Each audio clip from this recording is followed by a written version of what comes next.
Right. Yay. All right, good evening, everybody, and welcome, and Happy New Year to you all. This is our first meeting of the year. So, as you see, Debbie is absent tonight. She's out of her son's basketball game, so I will be chairing the meeting in her absence tonight. So, our first agenda is welcome, review of agenda. I do have one thing to add to the agenda under new business, open meeting.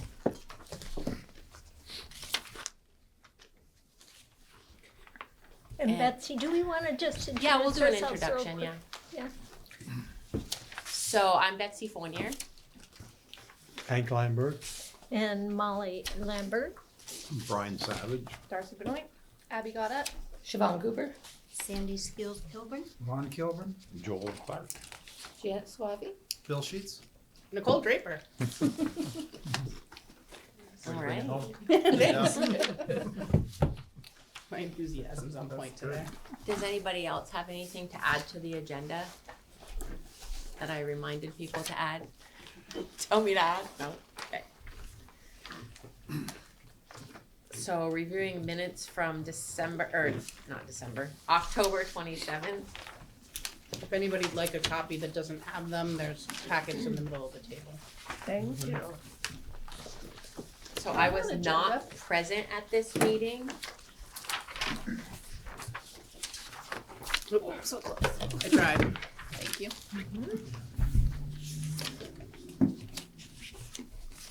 Thanks.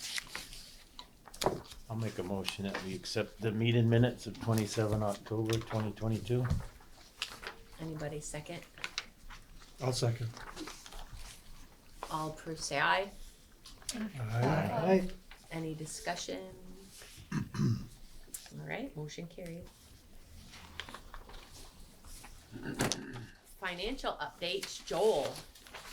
Okay, what I did is there's just 5 copies because I know people don't collect these and take them home. So instead of me wasting a lot of paper, just please share them if you want. I think I did the same thing as last time. These are the eye charts. If you want, I can pass around the eye charts. One is the restricted funds. The other is just kind of the total report. But I did a kind of a cheat sheet. So on the cheat sheet, the unrestricted budget right now has a balance of $10,001.13. The activity since the last report is we received our $1,500 annual check from the town. Thank you. And we wrote one $200 check. Hey, Shelley. Unrestricted funds has a balance of $8,665.29. Activity since last report, we received a $10 donation for beautification. And we committed $3,800. That is still in the bank, so that really adds to the balance of $8,665. But it is committed for the LVRT matching fund, something we did at the last meeting. So in the restricted funds, the balance by category, bikes and signs has $88.95 because we committed to $3,800. Capacity building has $1477.25. That is still available. I would think we could come up with something for capacity building, some training or some equipment or something, but that balance has been there for a while. Substance abuse has $1567.99. It's been a couple of years. We did apply some of that toward the summer camps a few years ago, but that balance has remained around $1,500 now for a couple of years. Beautification, that's the one that has a lot of money in, a lot of money out. Right now has a balance of $1,658.48. We received a donation from Marble Mill for $815. To date, we have not spent any money on that. Grant writing has a balance of $57.62. Unless anybody objects, I'm just going to move that into beautification because we really did, we had the grant for grant writing and we just have a minor balance. So I think we should just move it. And then we have the $3,000 grant for the mural. That got extended 1 year, but we are into that year, so we need to take some action, or there'll have to be a decision at the end of the year to either give the money back or not. Was that the Arts Council or the youth project? That was through the mural. Arts Council, as far as I'm, Was that And we just for, agreed to be the agency The to fiscal receive the money, agent. to facilitate, right, Oh, they received that as a grant?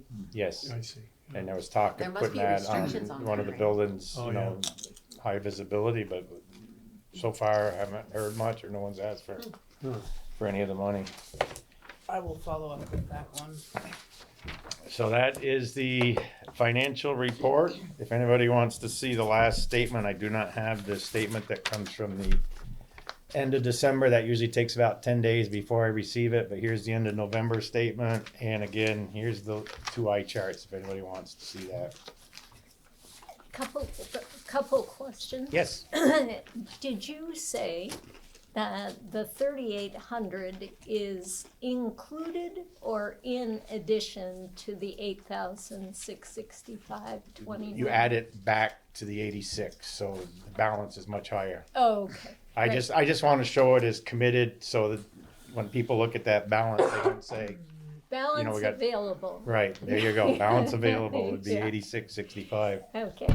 And then the second comment, I guess, not a question, the capacity building grant was money that we asked for and were appropriated from the FCIDC, Franklin County Industrial Development Corporation. And it was specifically for things like minute taking, if we had to pay a minute taker like we did for a while, Yes. or some of that administrative function that falls heavy on the chair, who's a volunteer, and we haven't made use of it. And I also had someone tell me that if we should need more of that capacity building money, not to hesitate to ask.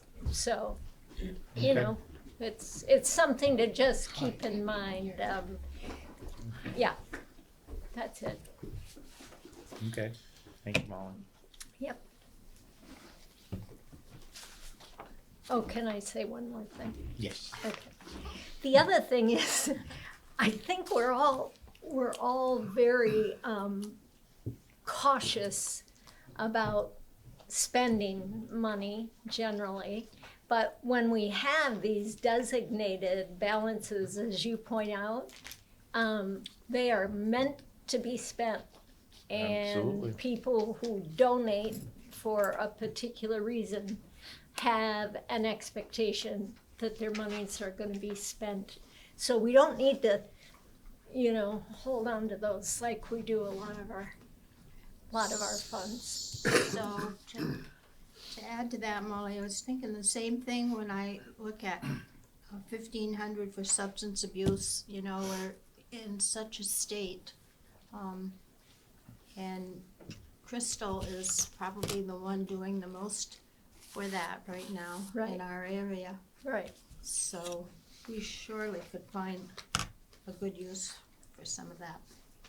I was also gonna remark on the substance abuse. Both the library and the rec department are doing prevention methods for teenagers, such as good. teen nights. We could always, I'm sure, find a way to spend that on snacks or other types of events to keep those kids. Materials to keep the kids. Speakers. I'm not Right. sure what that would look like for both of us, but I think that could be a great way to And those- utilize that. And the teen nights, as we'll probably hear about later, has been highly attended, both at the rec and the library, so. And that's good because there's not a whole lot of prevention that goes on now because we're so busy doing the intervention. There is, I do a fair deal of prevention with my Vermont Youth Project work through the school, through our youth council, but we'll hear about that later. I would say that something like that, if there's the need, is we can handle it by email. We don't have to wait for 2 months. If something comes up in the next couple of months, we can Right. handle approval via email if someone sees something. Just- And I would encourage people, like the Marble Mill. Yeah. We don't have to wait for some specific committee to take a look at that. If people have some thoughts on what we can do to improve down there, let's spend the $800. That's what it's there for. That's what we were giving it for. And just write up a quick proposal, actually, and there's a process, and you send it to Debbie, and then she sends it to the executive. Well, we can work on that as well as I've got some ideas for Marble Mill. Good. Super. Thanks, Joel. You're welcome. I call the question. You have a question? No, I'll call the question. Oh, okay. What do we have to approve it? No, yes or no on the motion. Oh. We didn't approve the minutes yet, did we? Yeah, we did. Oh, We oh, did. sorry, I missed it. I was so involved. I was like, wait, are we? I didn't hear. You were so involved. Sorry, I apologize. It's all All right. right. So next on our agenda, we'd like to welcome our new village manager, William Sheets, Billy. So we invited. You go way back. You still add the Y. You do too. I Yeah. know. She did, and now we all will. Oh, actually, I think Debbie did put Billy in one of the emails, and I was like, "That's so funny." But whatever. What do you want us to call you, Mr. Sheets? Anything. Anything is fine. So welcome. So as we go on a little bit, you'll hear about like what every group committee does. But we kind of just want to hear from you and introduce yourself and kind of where you see the village of Swanton moving forward and how we could support you. Okay. I got some prepared comments. Looks like I got, just joking, these no prepared comments. So I'm Bill Sheets. I grew up in Swanton on Hog Island. I graduated from Missisquoi, maybe barely, wait, we're on camera. Solidly in the top 25% of my class in 1985. Connie and I, my wife, this is the most important part, right? We've been together 36 years. She's class of 88. Are you younger or older? You're I'm class of 90. way younger. 3 kids, age 25 tonight, making it up to Zach tomorrow, 22 and 35, so 3 kids. I think I got this job down. This is my 3rd day solo. So I'm brand new. I'm replacing Reg Beliveau. I love that guy, for the record. Yeah. He is great. So I've actually been there 5 weeks in transition. This is the 3rd day solo. We're keeping him on for 20 hours a week through March. He's got to go away per employment rules for the month of April, and then we'll bring him back after that for special projects. So I guess, what do you want to know? How much time you got? No, I'm just Yeah, I kidding. mean, I got guess- a lot. I got all kinds of time. I mean, I don't want to go in a direction that you don't Yeah, want to no, hear. I guess if anybody has any questions for Bill, it's a good time to ask him. Oh, I have one that's really important. Okay, go ahead. Okay. So you graduated in '85. Yes, with Talking your son. about substance abuse, how did you enjoy your first substance abuse graduation party? For the record, it was tremendous. It was awesome. No, we did enjoy it. Good, Yes. We were the first class, as you know. I do. Yes.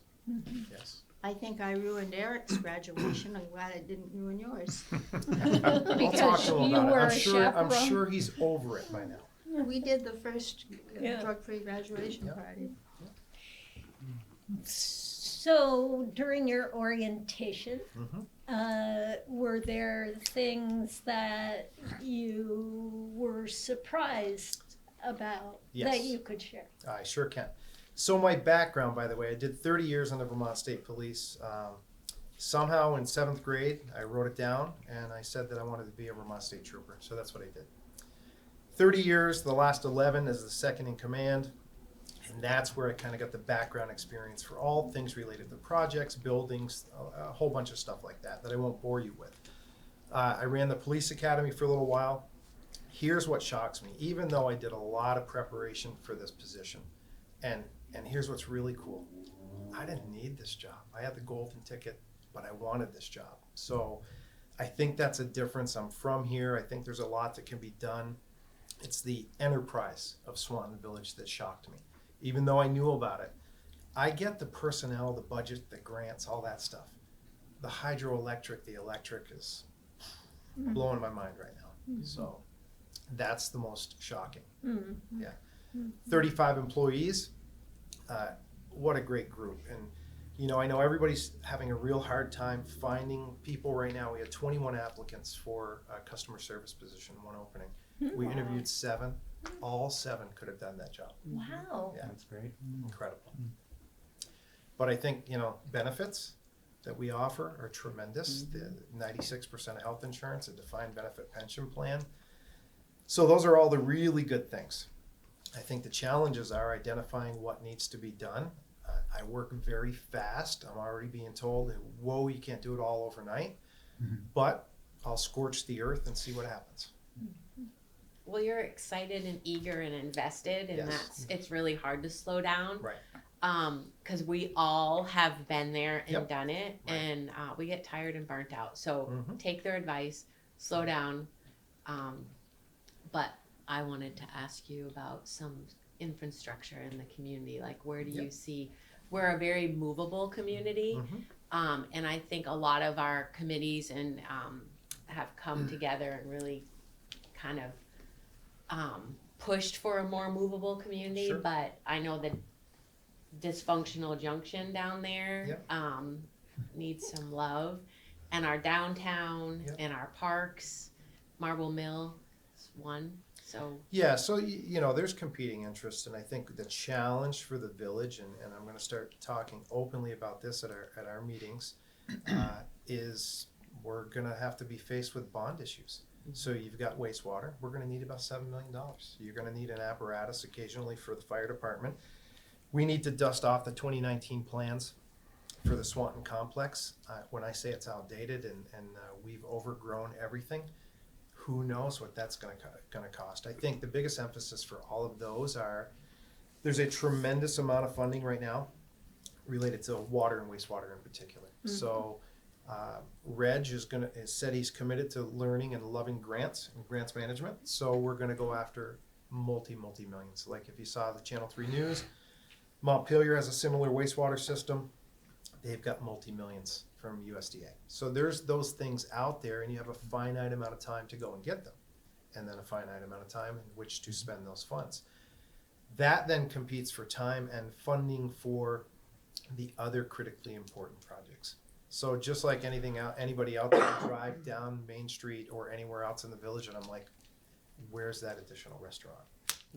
Where's this? Where's that? And you know, you see a lot of growth. We, of course, I think you're all well aware, we have in hand, and we have until 26 to spend it, $300,000 for a downtown scoping study. The scope of work is pretty vague, which means that's good. You can do a lot of different things. Our match in the village is $75,000, so we're committed to that. And then right now we're having that internal discussion, I think much like Brian did on his end, for ARPA funds and how you prioritize those. And you know, everybody wants a shot at those, and they should. We should hear from everybody, right? It's that once in a lifetime opportunity to have funds to spend in areas where you probably are never going to receive dedicated grant funding or general funding.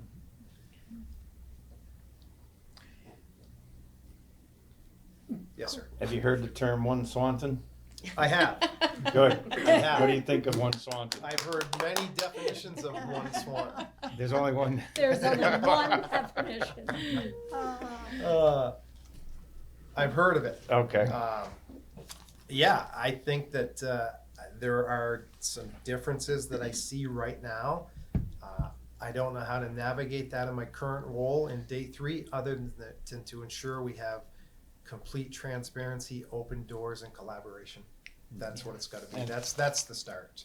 Absolutely. I read all the studies. I read the surveys. I get the public sentiment. I know, Your Honor, you were involved in that. You were actually the chair of that. I actually read that just this morning. Again, the comments and stuff. And I guess I'm curious from a history point of view is nothing ever happened with that. It kind of went away, and I don't know the history. Well, I don't have the specific history to that. When I got involved with the select board and stuff, just mentioning the M word was just so terrible. We didn't talk about it. But Right. we've coined the phrase one Swanton, which is a village and a town. That's okay. As long as everybody understands the role and is working, as you say, collaboratively and openly, Right. then we can do much more Yep. than when we put the walls up. And from everything I've seen and heard, I mean, I don't even expect that, one bit, and I just wanted to throw that out there, Yeah. because we talk about the one Swanton, and, Yeah. it's a lot of chuckles and smiles, but it's a very serious thing on how we operate and get things done for this community. Yep. It's, And I can add some history. Yep. Because I was on the village board, and I was actually the culprit on the village board that brought up the idea to begin with of having the study committee. Yep. So the study committee that Ron was chair of thought that the consensus was that it should proceed, and the next step was for the boards to have to appropriate or ask the voters for money, because you had to get the accountants and the lawyers involved. And it was the select board at the time that decided to drop it, because one of them told me we're just gonna leave it alone without any explanation. But I think what it was the hydro plant bond was really high at that point, because they had just finished it. It was the sewer separation bond, so the town would be taking on that bonded indebtedness, and I think that's what was scaring them away. I may have been some of it, I'm not sure, but now social media being what it is, it's always being mentioned on social media, and everybody's on there doing this and that. Yeah. Well, nothing is gonna happen on social media. Right. If these people are serious, they've gotta come to the select board, and they've gotta come to the village trustees and say, we wanna look at this again, so. Yeah. and that wasn't the intent of bringing up the No, term no, one no. Swanton, not one bit, because that's a path I don't even think Yeah. we No, really regardless want of to it- even go down. We're just talking Right. about Right. working together as And one. I just wanted to give a little Yeah. background. The only concern as a village resident that I have is the village grand list is stagnant. It's not growing, Right, but the expenses are. right. And I said this almost 20 years ago when I was on the board, that you're heading for financial trouble if we don't do something. Right. So there's been some tremendous redevelopment downtown. That's a step in the positive direction, but. Yeah, and there's a series of little small projects. I hate to even mention the Hotel Riviera, but I will. It's because it's still there, and it's not. It should have been gone before I took this seat. But we'll see what goes in there. But there's all kinds of opportunities. But regardless, I've been having this all day. It goes great for about 20 minutes, and Yeah, everybody's got a Yeah. frog in their throat, Horrible. don't worry. so. Regardless of the governance, I think that's what I want to establish right away. I continue what Reg did, open door, but the collaboration. I'm already going to start attending the select board meetings. We talk. We need to be on the same page. Yeah. Excellent. Yeah. Thank you. Is it, One way to start addressing that might be something that we've talked about a bit here and there, and that is establishing a capital improvement plan in both communities. Yep. So that you have a hard list of what it might cost, and when it might happen. Right. And I think that might be a managerial way to start addressing one Swanton and other things as well, but just a thought. It's a great idea. I think that's where it's a little absent at this point. I come from a very structured world for capital construction. I built our state police. I didn't build them. I managed the construction of about $80 million in projects, and it took 20 years to get there because you got to plan it out. it does. So coming in here, literally, I'm asking the questions like, okay, what's the operational plan to reduce all the degrading water and sewer lines, for example, on which streets, at what cost, on what timeline? And the answer is right now, we don't quite know. But then you compound that by everything: water, wastewater, hydro, electric, you name it. Yeah. So, yeah, there's a And lot. it's a good educational tool too. It is. makes you look, makes the governmental entity look like they really got a handle on where we need to go, and Right. Yep. Yeah. Yep, for sure. No, go ahead. We got 5 more minutes Go for ahead. questions. Go ahead. What about stormwater investment? Yeah, Do we well, have to look at that? we're doing that costly. now. We're a little bit remiss in some of that. We have some I would call them micro grants right now that we have in place, but that's another area that we got to look at. Yeah, for sure. Now is certainly the time to get to USDA rural development, and those funds are gonna, you're right, They're disappear. massive. They're massive, multi-millions. and they will yes, disappear yes. pretty quickly. Anything with water, wastewater, it doesn't matter. Anything with that tied to it, it seems like there's ample opportunities right now.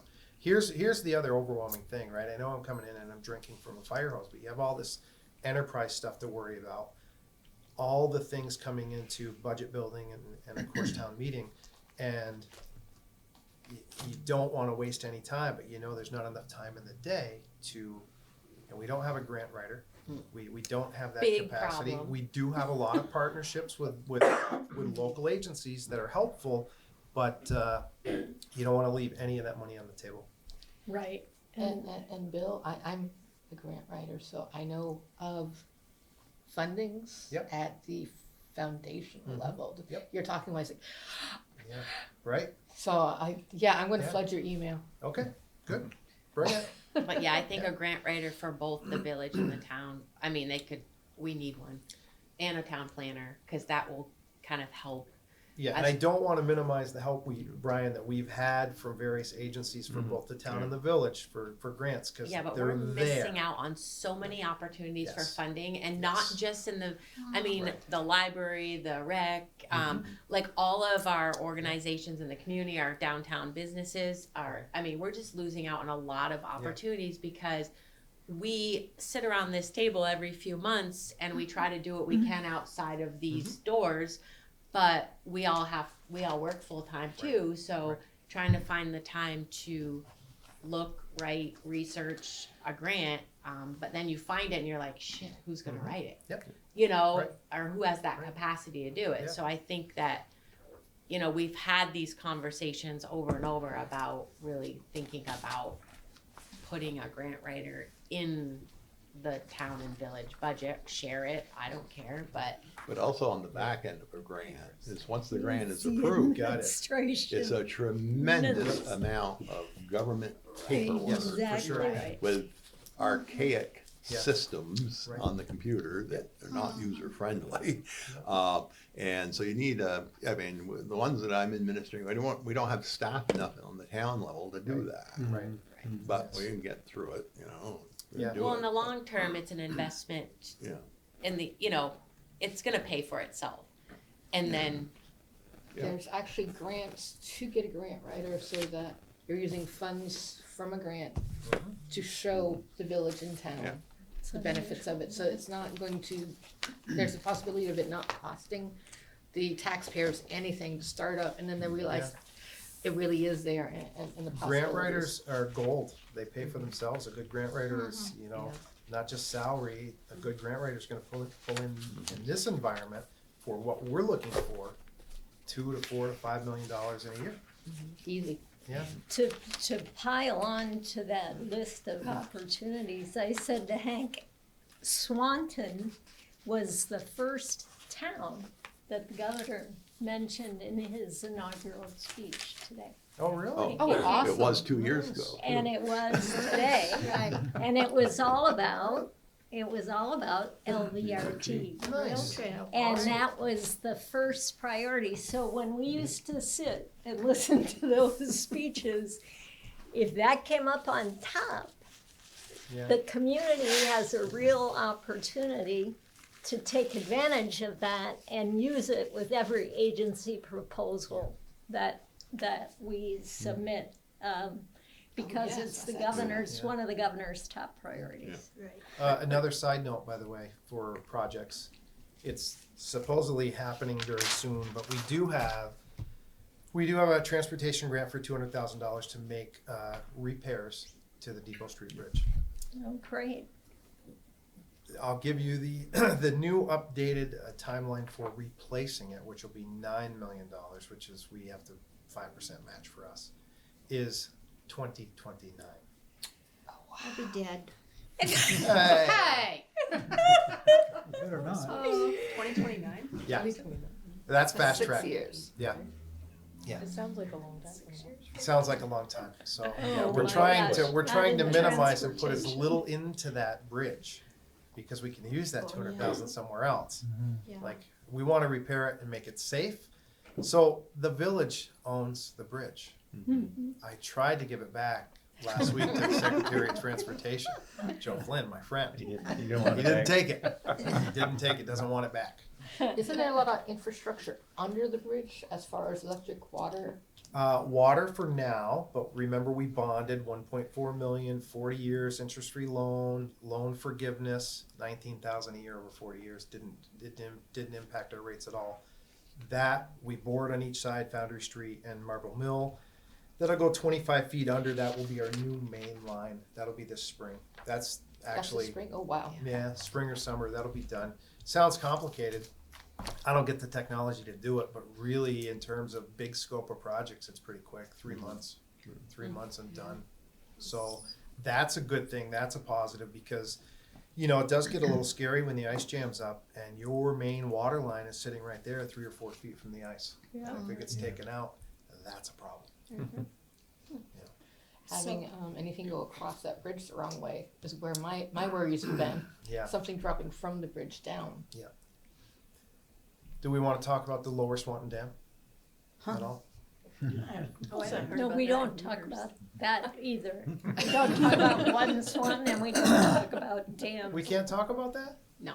We are doing some work with some folks who are coming up. Good. That are coming up soon because we're up for a 50-year renewal for FERC for the hydro. And the downstream impact of that through A&R is viewed all the way to the dam.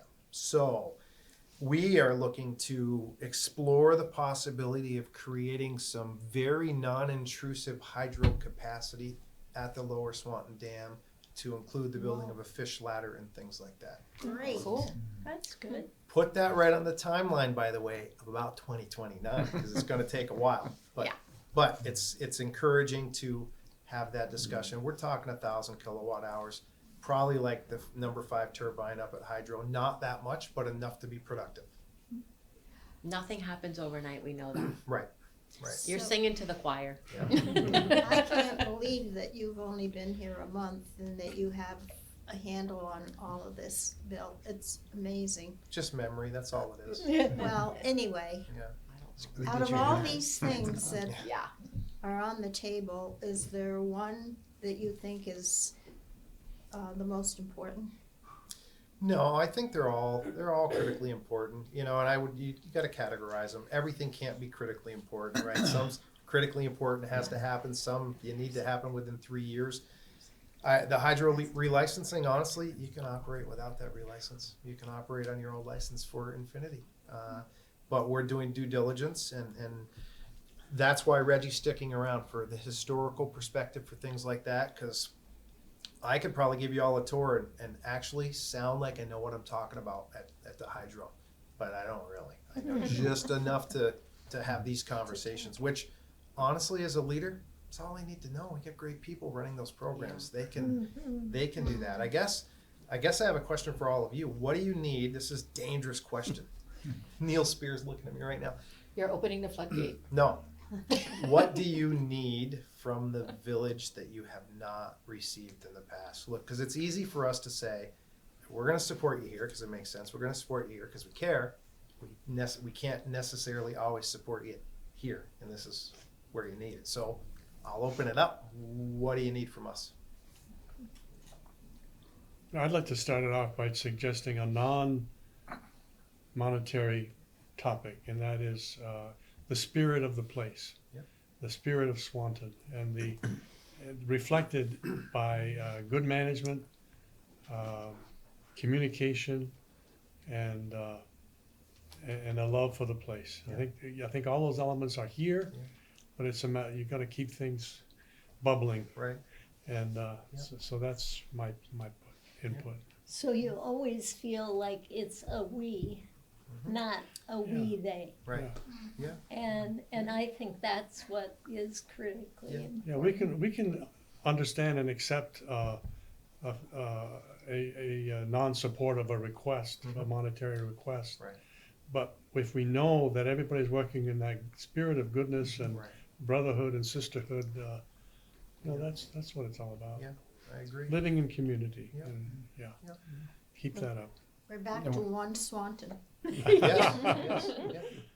No specific request. I just want to say, as one who lives outside of the village, and I talked with Dean, was on the phone with him today, and the I know. response I got He was told was just super.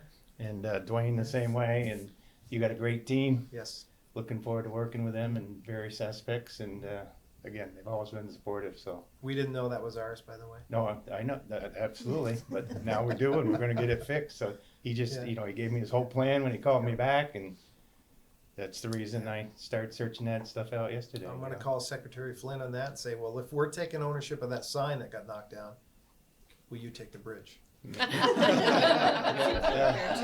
You might want to save your dime for dialect. I'm gonna try.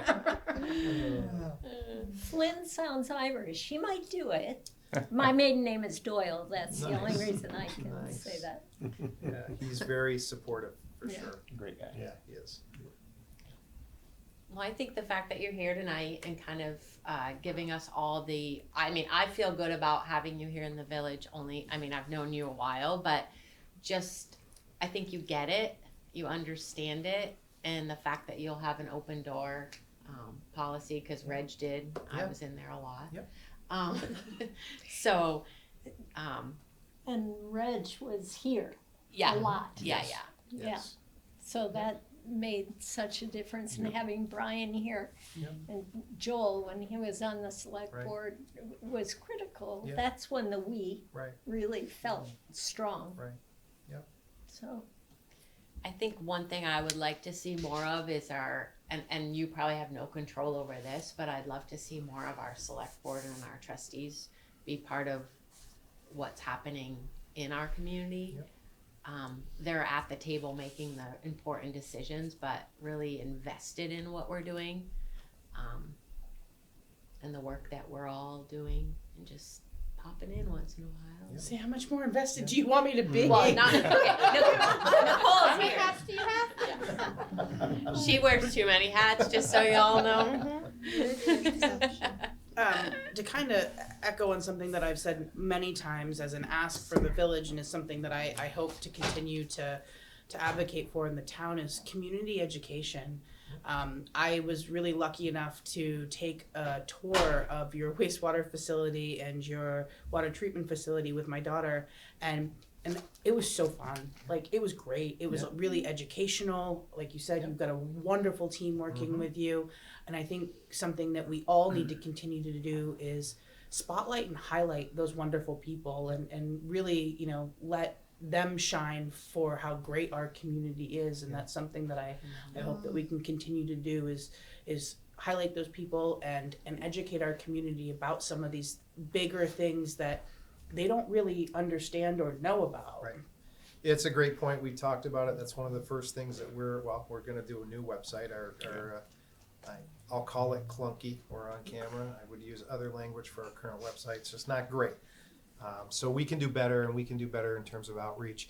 But you're right. If we're gonna sell anything, if you're gonna go to bond and fairness, it's not selling it. It's just demonstrating to the community what the critical need is. And if we don't do that, and then, you gotta put some thought into the order, and at the end of the day, what the appetite is from the community in terms of what they can handle in terms of increases.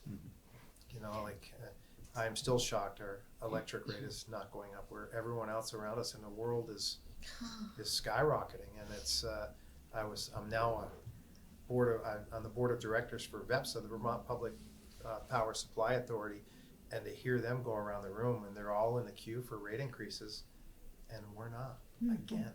And it's pretty good. It's because a couple bonds expired, so we have some spending authority. So that's why. But yeah, it's a great place. I think you can tell I got a passion for it. How can we get Swanton Electric out Yeah, to West that's Swanton, the other please? thing we want in the town. Yeah, when I tell you that other power organizations are never going to give up their customers, I will emphasize that. That's not going to happen. If anything, you see the big power companies, they want to gobble up the mom and pops, for sure. But yeah, we were great last outage. I know if you lost it, I apologize, but we were back on 100% in 12 hours. Yeah, great. yeah, well, Sorry. good for you. Sorry. So I'm sure we all want more questions and comments, but we, you said you were gonna take 1 minute. You wanna know what time it is? 6:10. No, I talk a lot. And I gave sorry. you 10 more minutes. All right, sorry about that. Well, No, just Well, probably the most important 10 Yeah. minutes. yes, that we've- exactly. It's substance. Yeah. Because Right. not a lot of our chairs are here tonight, so we'll Yep. whiz through that. But thank you for coming and Thanks for having me. Well, Yeah. he got a Yeah. lot said, but he got a lot listened. yeah. You can tell his receptiveness, which is very nice, very. I try. That's my goal anyway. Oh, the other little news that I do on the side. So community engagement. For the last 4 years, I volunteered as a volunteer softball coach at Missisquoi with Jay and Rich. Jay and Rich just retired. I'm now the head coach, and I'm bringing my awesome wife to help me at Colchester. Congratulations. So, thank you. Thank you. So that'll be good. So please come to softball games and root us on. Absolutely. I will now. You're on camera. I know. All right. Well, thanks again. Thank you. All right. So committee chair and stakeholder reports. First up is community and economic development.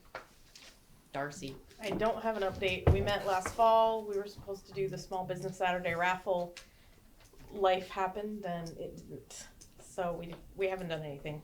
If anybody wants to take that on, I'm happy to turn it over because I don't have the time to commit with running the store now full time. Yeah.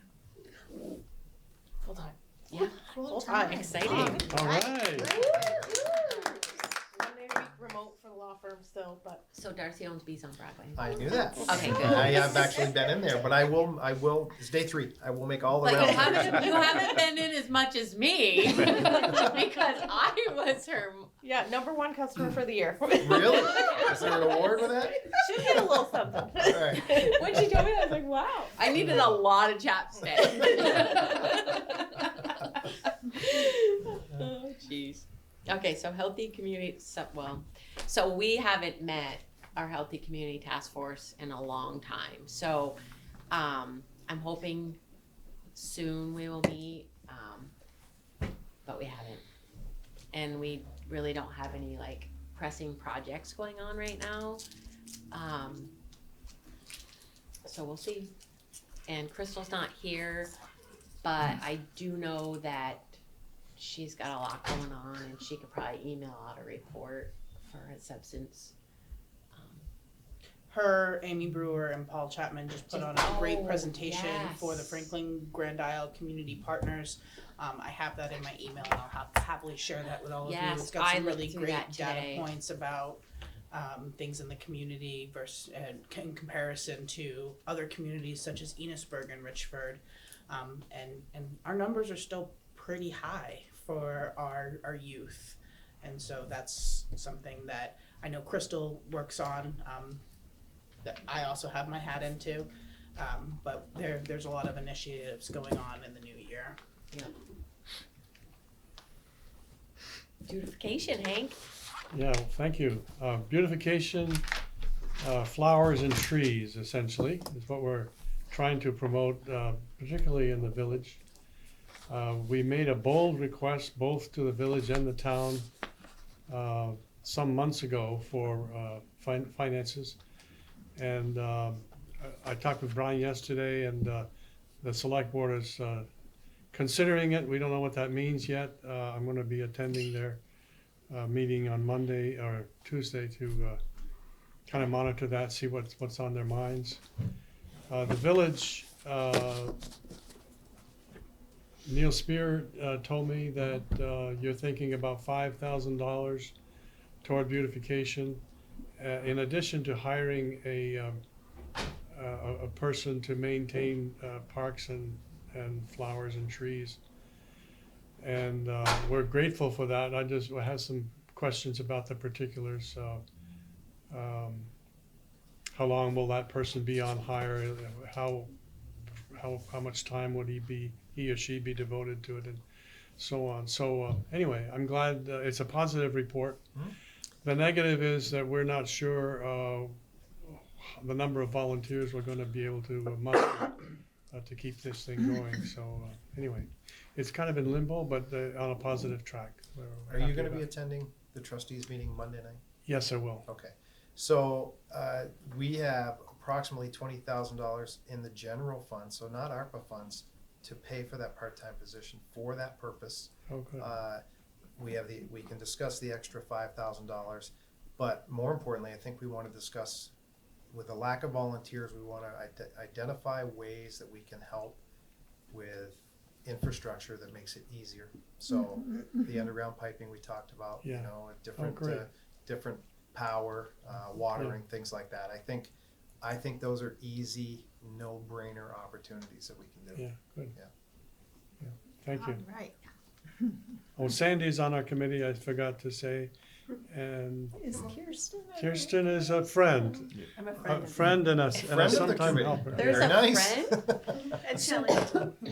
And Shelley. And Shelley, yeah. And Shelley, Oh, Shelley? Shelley Shelley? snuck in Shelley's too. over there. She's Where over Oh, here. she's, hi, Yeah, Shelley. yeah. Where are you? You I'm are hiding sneaky. her. That was good. I like to keep her all to myself. Terry O'Shea on the MBSD. Did she ever report? She's gone to her island area. Oh, Yeah. I think they left today. Yeah. I do think they do have a meeting coming up. They actually had a meeting on Tuesday. Oh, okay. Terry. I don't have anything to report on that. Arts Council? Communications. Oh, I jumped right over you. Sorry. okay. Go ahead. She was ready. Go. Here she is. I Come wrote on. stuff, ADHD. So, still waiting for admin permission for the Facebook Swanton Enhancement Project page so that we could use social media. Okay, that would be me. Previously, Maddie and I talked about doing that, and I want to try and find younger youth to do the younger platforms. Like I only know, I'm a mediocre millennial. I only know Facebook. And I think I may have gained some leads because I volunteer with Operation Happiness, and we had some young folks volunteering, and reach out and maybe find some younger people to do that stuff and advance it. Obviously, still using Northwest Access to record community events. I do have a question about, I was trying to read up and understand, more about Swanton Enhancement Project itself, but I can't find the bylaws. Where can I find the bylaws for SEP? Yep, we have them. Okay. Well, Molly has them. Hold on, I gotta write everything I said down real quick. Just kidding. Personally, things I've been doing for, improving what I can do for you guys is pretty much, I've been looking into the Grantsmanship Center. I learned about that through Fairfield, talking with Fairfield because I record their government meetings. But maybe in the future, work on maybe using some funding towards putting me or others through the programming to help get more grant people for our community. That wasn't actually one of my original notes, but you guys brought it up, so I thought of it. Definitely. And if I may, my other thoughts that I had are, they coincide with communication, but if we can also take this time to talk about public meetings at the same time. Yep. So I'm just gonna read what I wrote. Just check mark that so I don't ruin it. It is on the agenda. yeah. Open meetings. Yeah. So I wrote that email. I wrote an email last week about inviting Highgate's Highgate Reaching New Heights to our meeting, and I did invite them, to observe, but I'm just going to read from here to keep it to the point. Yeah. To answer some questions that have arisen regarding the email I sent last week about inviting Highgate to our meetings, and to add some thoughts.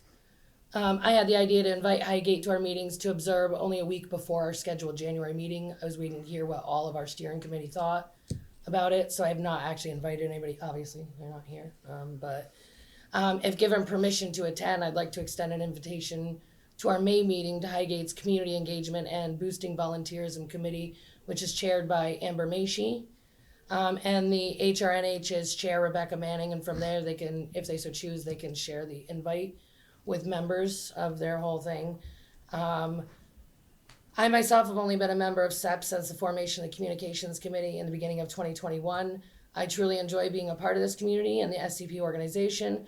When I talk about SEP in our community and the surrounding towns, I'm constantly surprised that not very many people are actually aware of SEP's existence and its purpose. I'm especially surprised that they are not aware of all the great work that members of this organization and community at large have done to work towards improving Swanton as a whole. While working to improve communications, one thing I've heard a lot from community members that are aware of SEP is that they wish and think that all of our meetings should be open to public attendance. And I'd have to 100% agree with that sentiment.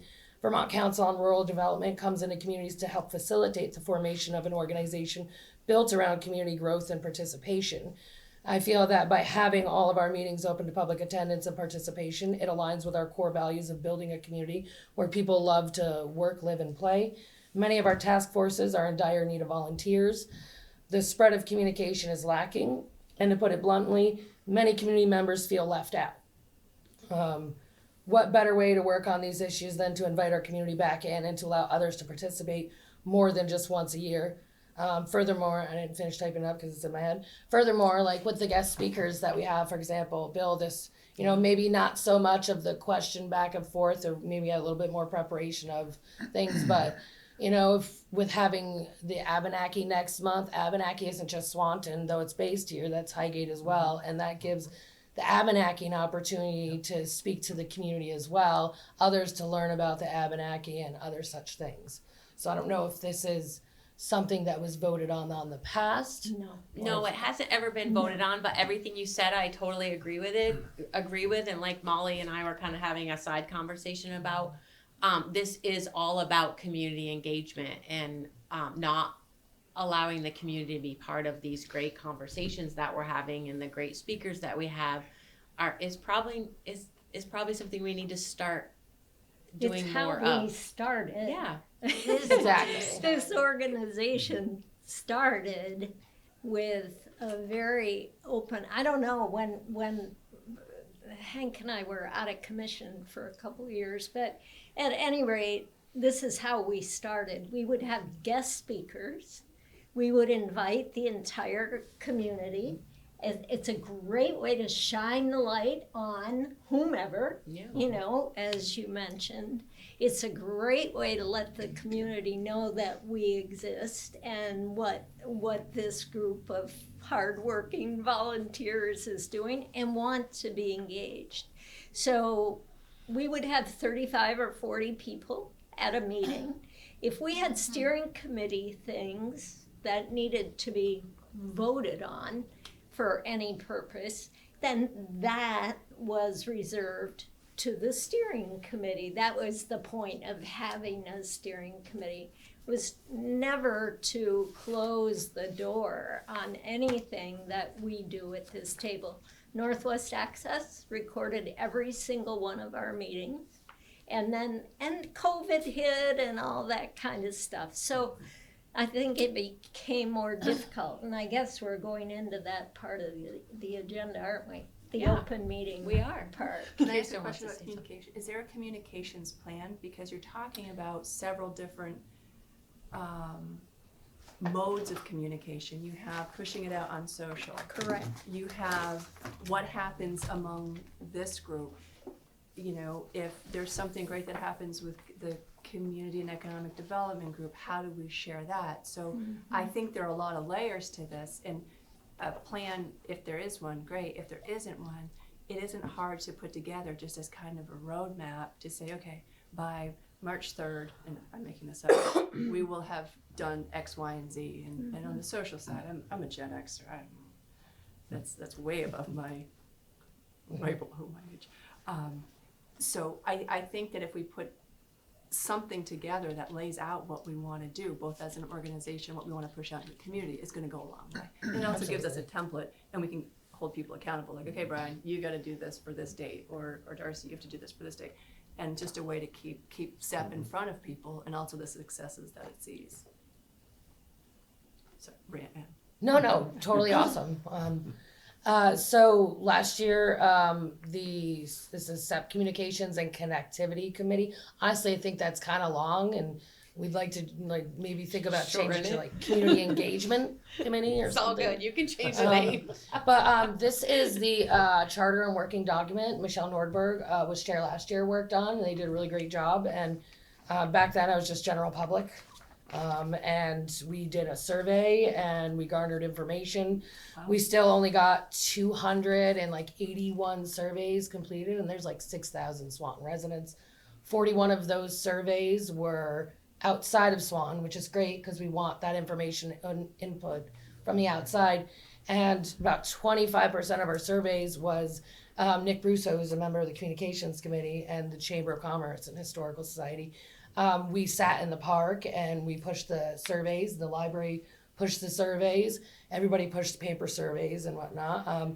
So, I mean, in the future, we talked about doing another survey, but I figured, like you said, once we get more things in action, for right now, all that, like, majority of our communications committee are sitting at this table. We got Nicole Draper, we got Abby, Nick is one, and myself. We actually had 14 members when it began, and I mean, that's a part of spreading the information. If we can get the permissions for the Facebook, start utilizing the social media that we already have, making plans. I just pop in. We don't have any actual meetings because, you know, timing is hard and scheduling.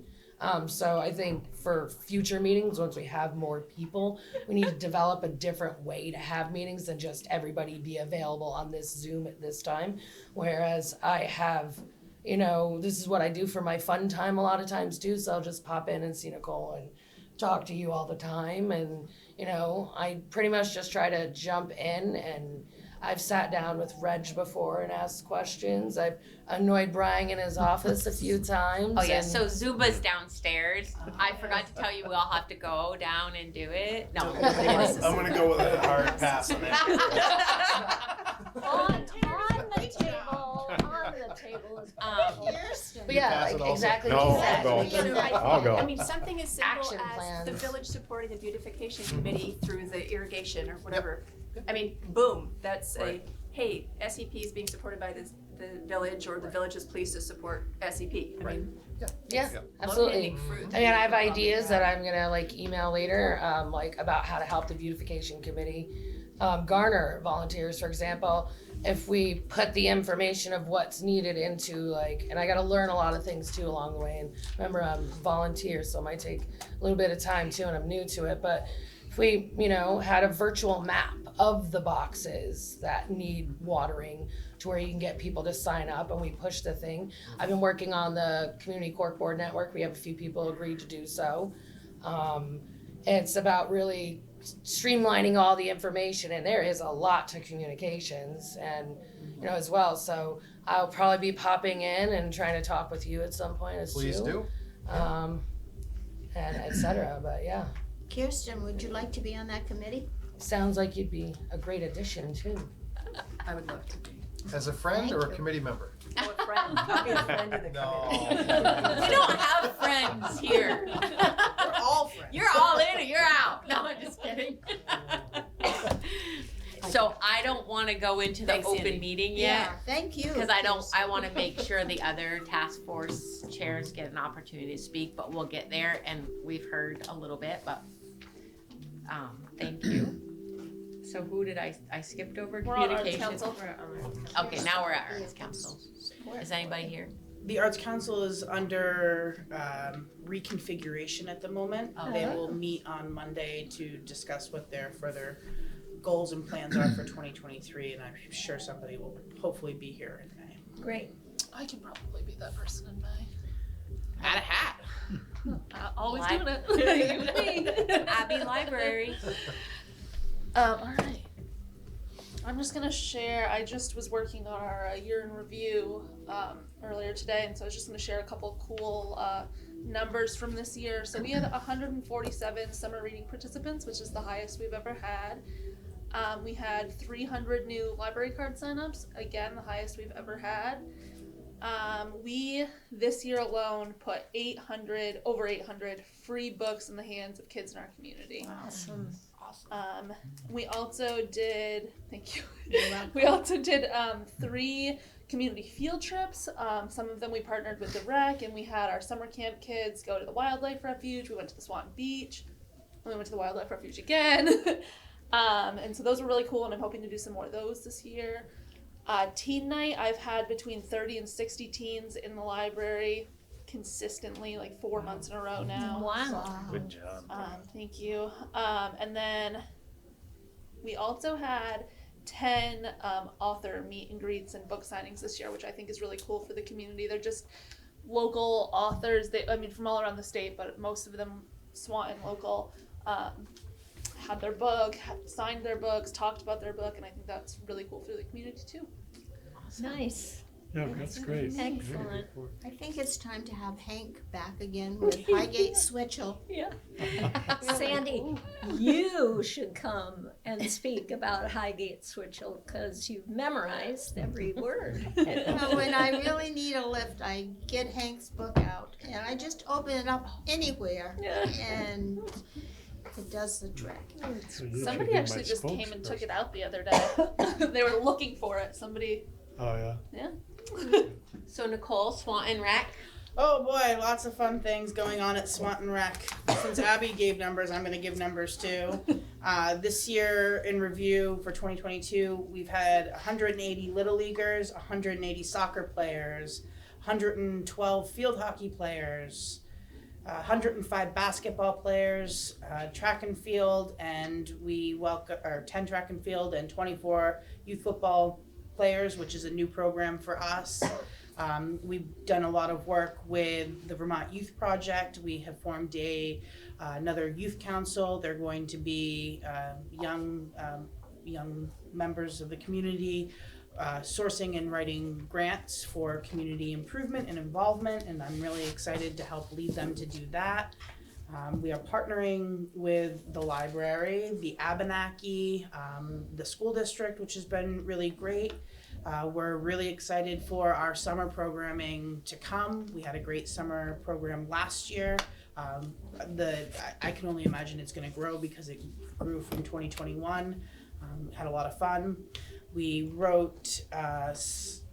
got some new loaner equipment for our loaner library, so now you can borrow snowshoes, kayaks, stand-up paddle boards, portable disc golf baskets with disc, pickleball equipment, yard games, and fishing poles with tackle, available to anybody in the community for free.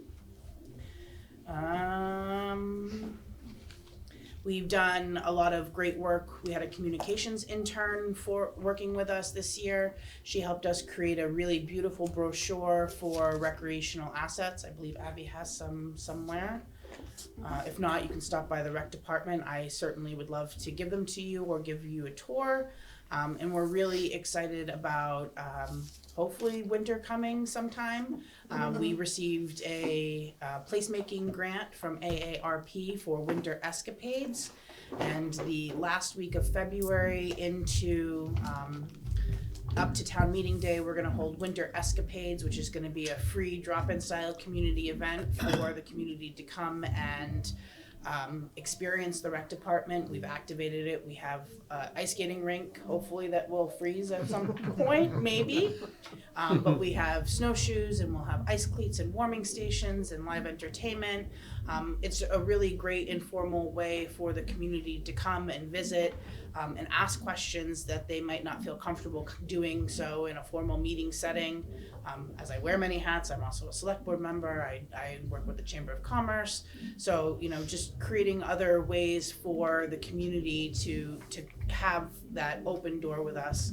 Another thing that Abby and I have been working on that we've been quite successful at is Coffee and Community Leaders, which will be this Saturday here at the library. It's just a great way for people to come together in an informal setting and talk about the things that they're passionate about. To where we can invite them to groups like this, as sometimes board meetings are intimidating to community members. And also, if any of you are looking for a fun way to spend your Saturday morning, please join us for Coffee with Community Leaders. The more community leaders, the better. And then if you're looking to get active afterwards, we're doing a great family community walk with our friends at the Abenaki at the Wildlife Refuge at 1:30. So please come and enjoy that. What time on Saturday? 10:30. And 10:30. Yep. And there's coffee and snacks. And it's gonna every Saturday? the first Saturday. It's the first of the month. Saturday of every month. Thank you. A lot of really great information on our website. If you haven't checked it out, please check it out. We've been busy putting not only community programs, but community resources. So those are all things that you'll be able to find on our website. And then more to come with rec soon, but we'll leave that to Joel. Is there anybody here from historical? Yeah. Jason, do you have any updates? Well, I know you're not Jason, but I mean Ron. I was confused there. I see my role as sort of taking care of the depot and the surrounding resources that are just so important to Swanton's history. We have a real unique situation down there. We have a historic depot. It didn't just get there, it got there with a lot of effort to move it from one place to another. And we have, of course, the rail trail, and people don't necessarily see it as a historic resource, but I certainly do. You can go there now on that trail, where before you could go on a covered bridge, a wooden covered bridge to go on that trail. But unfortunately, it died an untimely death, and it was replaced by what we have there now. But I just want to emphasize the importance of the fact that we have so much. And even though it's just slightly out of the village, just slightly, But it's part of one Swanton. it's part of one Swanton. Now you're learning. Pretty quick, actually. So that's sort of that. Thanks, Ron. You're welcome.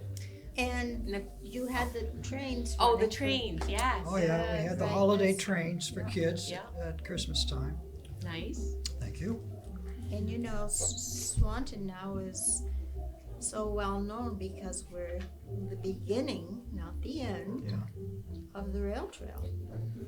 I mean, how great is that? I think we're both, which is even better. Right, depending on, right.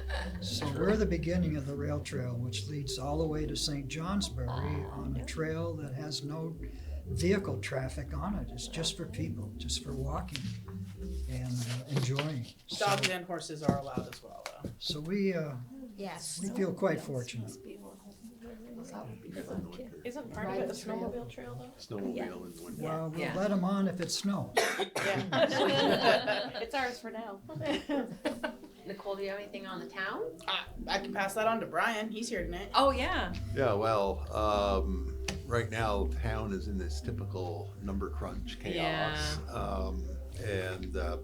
But we've done some things. We did the rec community center that Joel is seeing to in his retirement. And we committed $600,000 of our ARPA funds toward that project.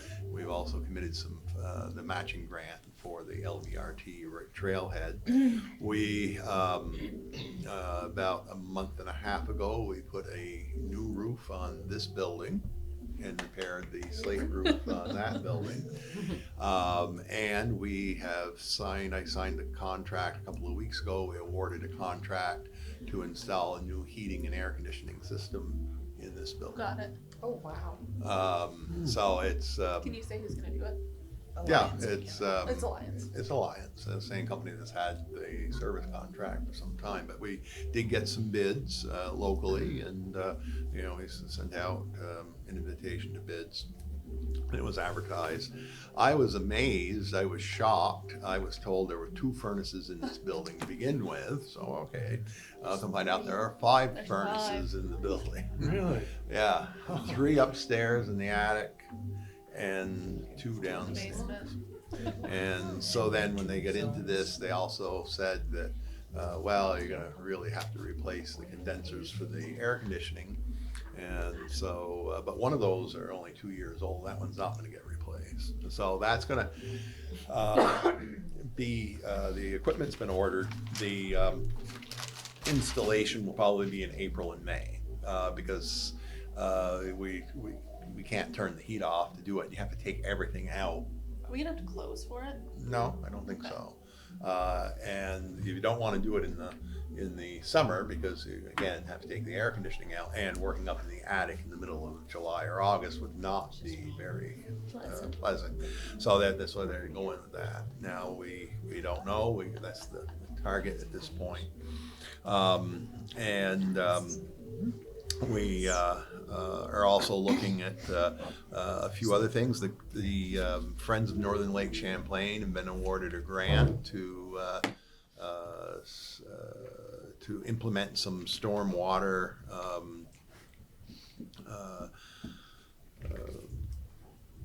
I guess I call systems, but not system, but the stormwater, handling the stormwater at the Swanton Beach. They're going to come on our meeting of February 7th to talk about that, and they're going to be making an appearance at the village as well. I guess finally the most recent thing we got going on would be the just in general nominating petitions. We've got some races shaping up for the select board. You know, it's still, if anybody wants to jump into the race, there's still time to get a petition. You need 30 signatures and get it back, and it'll be fine. But that's what's that's going on. That's exciting, though. That's awesome. So I'll take any questions, and but that's what we got. Oh, and the website. Yes. Oh, how could I forget the website? We are going to proceed, and it would be a joint One Swanton website, and we're just looking. I'm calling, getting references on the two vendors. So we're excited about that, but that will take about, from the time we pull the trigger, it'll take about 6 months to get it up and going. But There's a lot of information. yeah, lots of information. That's It'll actually definitely, pretty quick too, considering you're combining. definitely be better than what the town has got. I mean, So what's the URL? Pros and cons. Swanton.gov. well, you should probably do it. That would talk to the Swanton.net. I think, but Swanton.net, which is the village's present URL, is actually probably something like that. Get you to, either one. Whereas ours is Town of Swanton, Vermont.weebly.org. I mean, it's that's one of the reasons. But we'll Can you use discuss a that. .gov though? Because it's a government entity. Yep, Yeah. and they Yeah. and either of the companies will help us Right. obtain that Right. if we so choose. If it's not being used. There are other Swantons, that's what we get. Swanton, Ohio. Ohio. Go to it every time. That's true. Takes you there every time. But they're great partners too. We've often discussed about having a party with our friends at the Swanton Chamber and Swanton Library. Yes, they send us cards. We send them cards. Well, that's all right. I got a distressed phone call a few months ago from a lady. First thing in the morning, it was like 7 o'clock, my phone was ringing, she's in tears. And she said that her tortoise got loose and she needed to call and trying to get animal control, and this is my address. And I was like, We get people calling looking for their kids, and we're like, we do not have that child here, and they're like, no, they came on the bus, and we're like, no, you have the wrong one. so I said, her tortoise got loose. I said, oh, there's no street by that name. in Turtle Swanton. control officer. You can take your time getting there.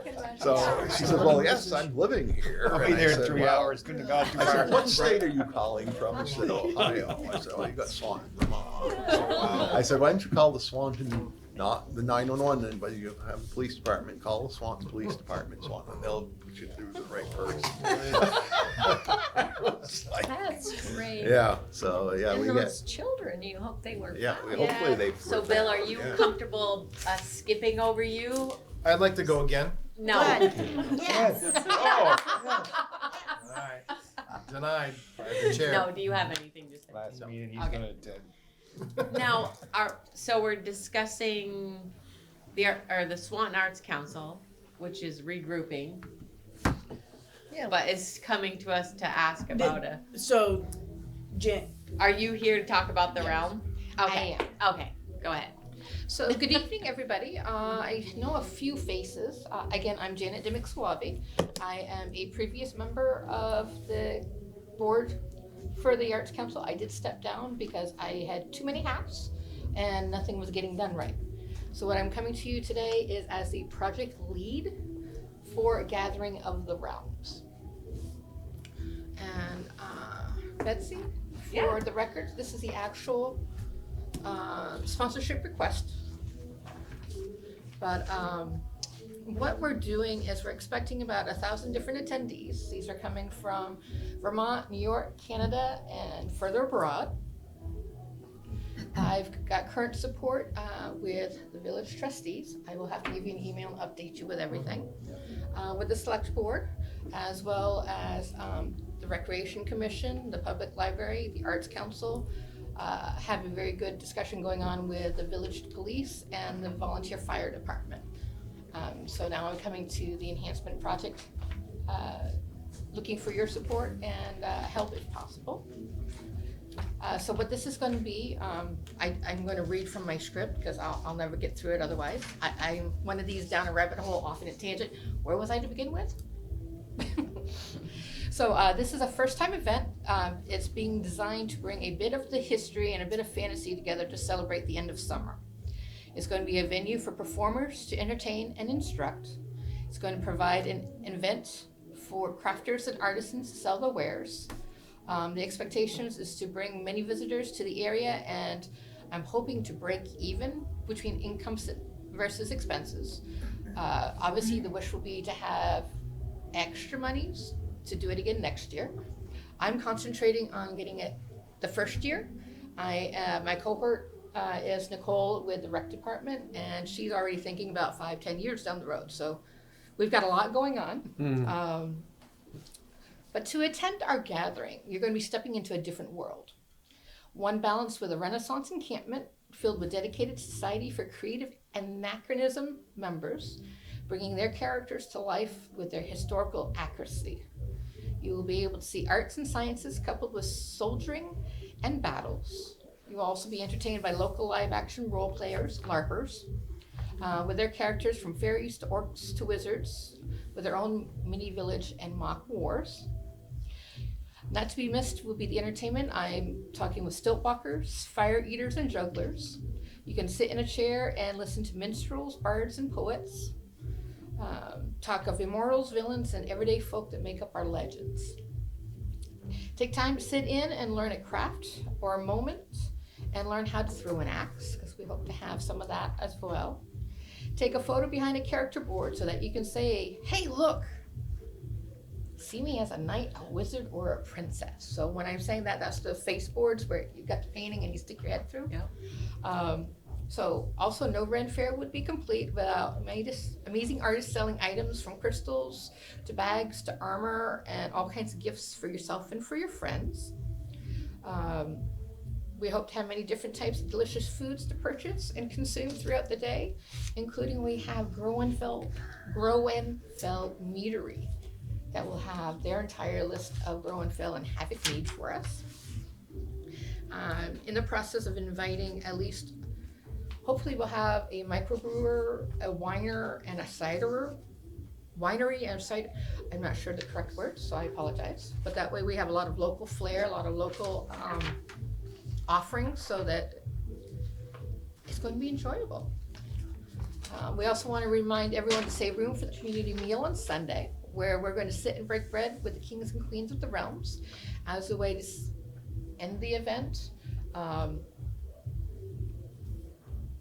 This all came out of the idea there's a lot of us in the area that is very interested in having a Renaissance fair. There's a lot of artists that would love to bring their wares. Darcy left an amazing hole when the spectacular ended. That had a lot to do, I know, with COVID and stuff, and it was not an easy feat to do a one-day event, and I've fallen into a two-day event. I'm not sure what I was thinking when I decided to do this, but we are looking at September 9th and 10th. On Saturday the 9th, it would be from 11 in the morning to 7 at night. With after hours, there's going to be a bonfire to wrap up about 9-10 o'clock at night at the latest. We are aware of noise ordinances. There isn't a noise ordinance in Swanton. In the village there is. Oh, that's right, we're the village. I forgot. There is a certain decimal after 8 o'clock. I'm not quite sure how to read decimals, but I do know it's there. But the idea started out from the craft side, and since then it's grown. I'm doing this not for myself as a crafter, not for myself as an artist, but I'm doing this for Swanton. This is going to bring an amazing amount of visitors to Swanton.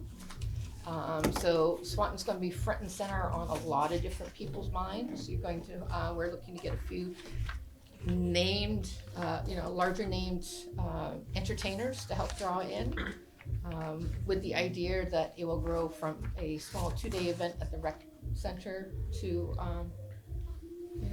a larger 2-day event using, when they move, the Franklin County Field Days Somewhere. layout, yeah. Determined, yeah. So I'm here today. I did pass Yeah. over a specific letter of request. So there is a letter, and then there is sponsorship levels. So I don't know if we should have her email these to us so we can all read them through. Nicole helped me. There is some, I got 4 copies here to pass around as well. So, And anyone then wanna when do look you at it? need to know anytime? Obviously, the sooner the better. Okay. It's been difficult because you guys do every 2 months. I tried to make, I think it was the October meeting, but things just fell apart on my end, so I apologize. But my original thoughts was to ask support for the specific costs associated with the community meal, which would free up on that list the king sponsorship for other areas of the event. Since my original request to speak to, the Swanton Arts Council has come under growing pains, which I saw reflected in the little December or I'm sorry, One of their previous meetings.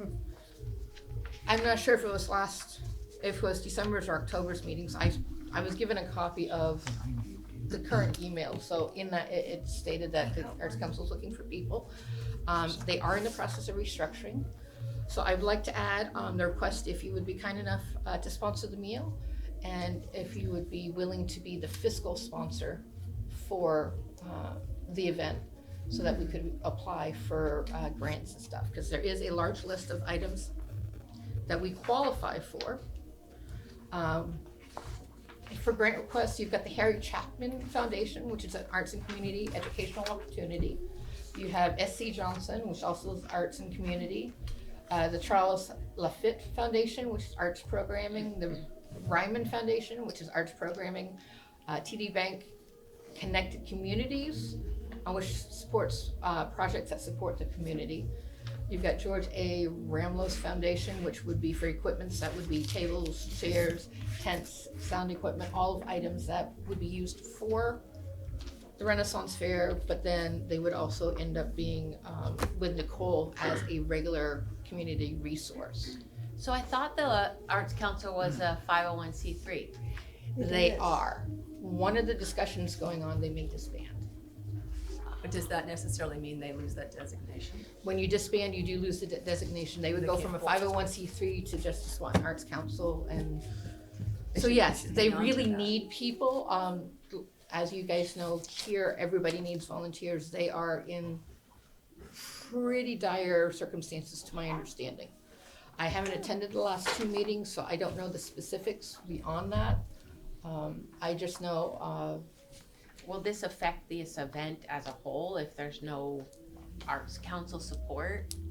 They are willing to do just the $100 for alcohol fee and an insurance writer, but if they lose the 501c3, yes, the insurance would go from the $299 that they've voted to do to the event will be through Vermont cities and towns, Yeah. $1,800 for it. So it will make a huge impact if I don't have a 501c3, and then I don't have an account bank-wise for any type of, to be able to collect and to disperse from.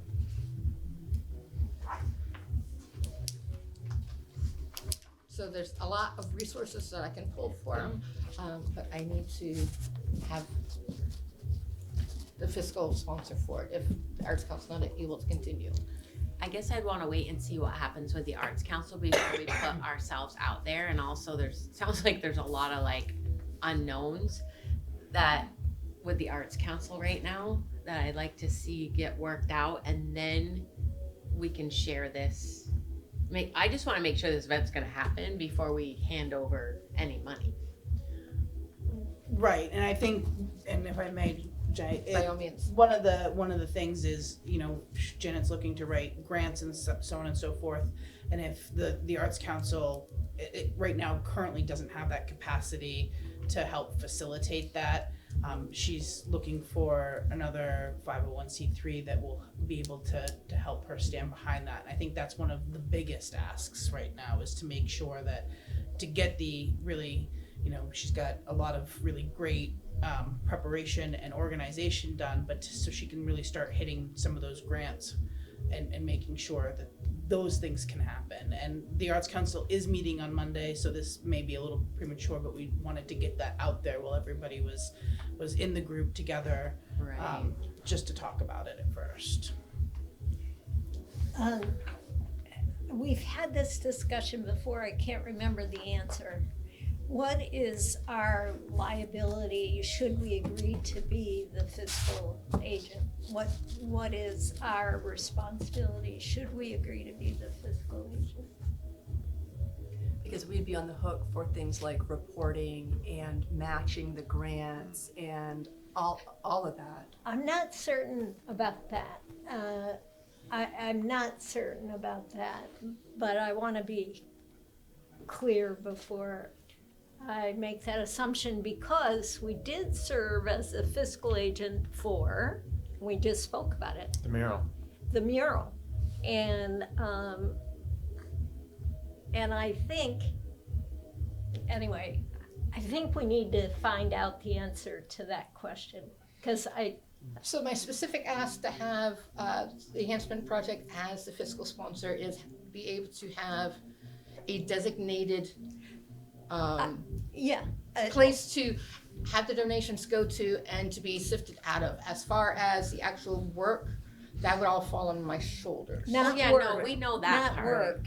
It's what are we liable Right. for if we agree to be the fiscal agent? Like, say you take the money and do something totally different with it, then how does that fall back on us? Is I think what you're trying to say, That's right. That's what I'm trying Like to figure And out. I would assume that each place you ask a grant from has its own Yes. requirements of what they want done, and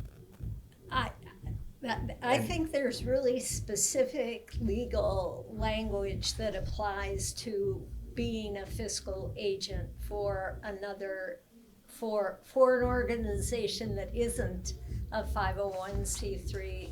I think you're both right. I think there is like a specific thing, but then there's also potentially the grant itself has other things as well. requirements. Right. Correct. Right. Which in Of turn the would 501c3. involve liabilities if we didn't meet those requirements. Right. That's So, what right. I'll see if I can do any research on that whole piece. So I of guess we can't give you an liability. answer right now. What I can tell you is that my partner in crime is one of your members, so that it will not get misused in any way, shape, or form. Well, Right, Nicole? Correct. we just have to know. No, I understandably so, and it's a great question to ask, because I certainly didn't have that answer, and I figured coming here with all the stakeholders, it'd be a great place to find an answer like that. It sounds like an awesome event. So Will it be at the rec center, rec area? Yes. Yeah. We don't have the exact layout yet, we're still working on that, because you have the Jester's Court. You've got various encampments. We're approaching the Abenaki to attend. We're hoping to have representation of, and I don't have the right name at the moment, but the Green Mountain Boys. So you have, you know, the reenactors for the Vermont militia as well.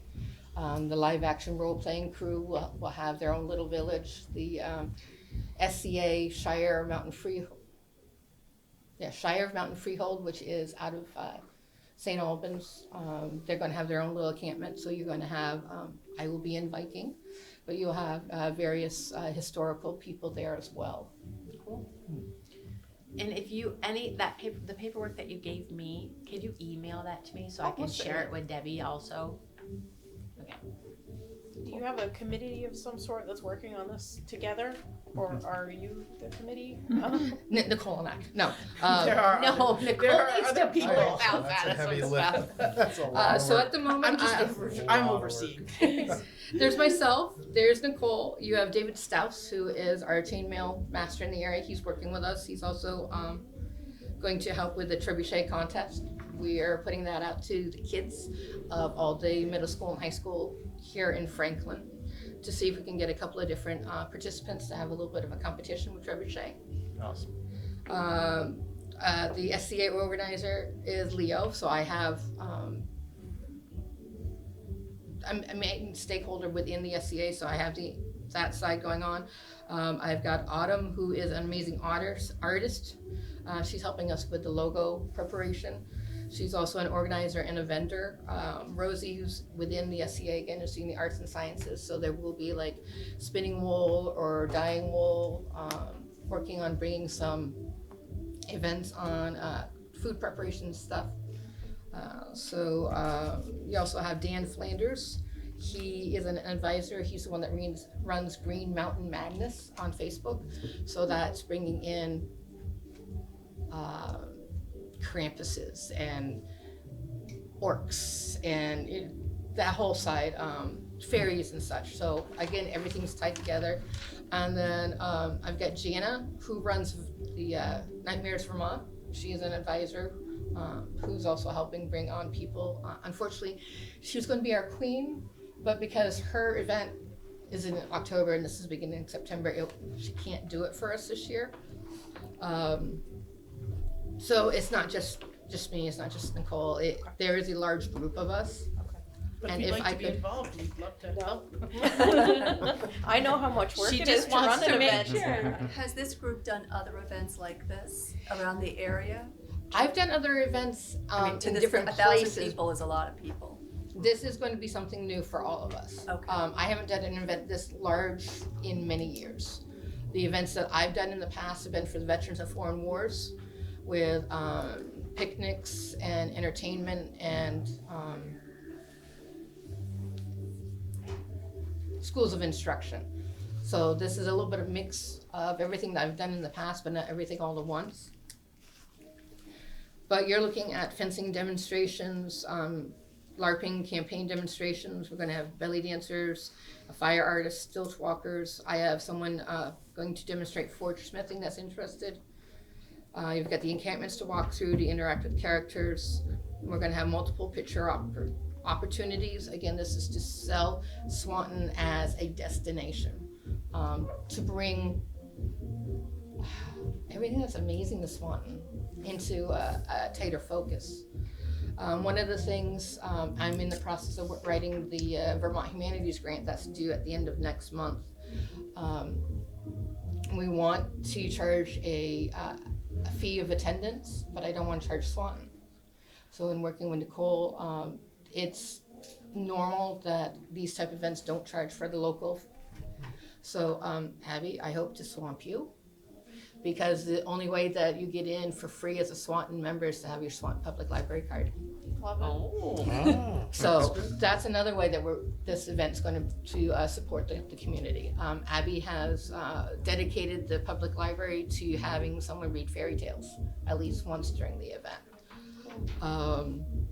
We want to have tarot readings. You've got the community meal. We're going to have at least one parade with the King and Queen's Court. We've got the bonfire. We've got people that want to do axe throwing demonstrations, bow and arrow demonstrations. Then we've got a group of, Nicole and I are working on events leading up to the actual event. So to building momentum, which is also bringing activities for all youth, be you newborn to 105 youth.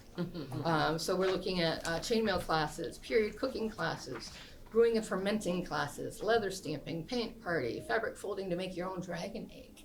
Cool. Guess who's So instructing I don't that want to one, cut you so. off, Janet, but we're over on our time, and you're selling it. Don't worry, it's great, and we'll let you know. But we still have 3 more agenda items No to problem. get through, And I and do it's apologize. after 7. But I do need to run as well because I work for our lovely national government. And I got signed in at 8 o'clock at home, so I gotta run. no worries. But I want to say Thanks thank for you very coming. much for listening to me you. ramble. Thank you. And I will Just email me shoot, that stuff. shoot all kinds of emails out. So Sounds thank you very much, Thank you everybody. very much. Sounds exciting. I have it all. Okay, super. All right, Joel, Thank you, Jan. you're up. I'll be real quick. All right, so I guess when we look at the LVRT, we got to think that the state saved the best for last. Yeah. So that's, you know, There we one go. thing. And we are at the beginning of the LVRT. So we did get the grant. The grant was approved in early December. That's basically to construct a parking area. It'd be a paved parking area, basically off Robin Hood Drive. A pavilion will be there. Bike racks, bike repair station. Concrete slabs to put some porta potties on. We decided not to go with the permanent bathrooms right now. There's a lot of pushback on doing that and what kind of problems that might attract. So the bottom line is we dropped that piece out right now. We do have the grant. Unfortunately, the grant is federal money, so that's going to slow this project down quite a bit. I could have that open by June if I could get 60% of the grant money and just run with it. But that's not how this works. The town has signed the project commitment form. Now we're waiting for the grant agreement from the state. The commitment form's not enough. We got to have a about 20-page grant agreement. Brian has the authority to sign all the paperwork related to this project. Then we'll go out, select an engineering firm, and then when we have the engineering firm on board, we will get a timeline, and we'll be able to talk to people about the timeline. Then we'll design it, we'll construct it. I'm anticipating it'll be probably early 2024. Again, it's a very small project, should go quickly, but that's the realities of it. The one thing I want the folks here to be thinking about is, as part of it, and this may get whittled down as the state looks at it more, but as part of the initial package, we put in for 4 signs / kiosks to be put around the community, only 1 to be on the site. So there's lots of different things we should be able to use those kiosks for and word that we want to get out. Abnaki community, recreation, other things in this community to put on those signs. So as we're developing this, we're going to put out a request. And I want to use this group too to think of what can we get on these kiosks to help promote Swanton. Downtown shopping. Downtown shopping. Historical stuff. Recreation Like Right. there's a ton There's- of things we can put on those signs. But that's one thing that, you know, we want to be thinking of. So in a nutshell, that's it. Again, the good news is we got the funding and we will complete that project at some point here as quick as we can and can push forward. But yes. Just to chime in on that, Darcy, and what you said, the regional planning is working on a business-friendly trailside component directory. Awesome. And I'm sure once that they get more headway with that, and once we get the bill out to everybody. So. And Joel, it's so interesting that you talked about the complicated 20-page whatever is exactly what the governor mentioned in his speech today. He used Lamoille as a primary example. Our rules were too complicated, too whatever.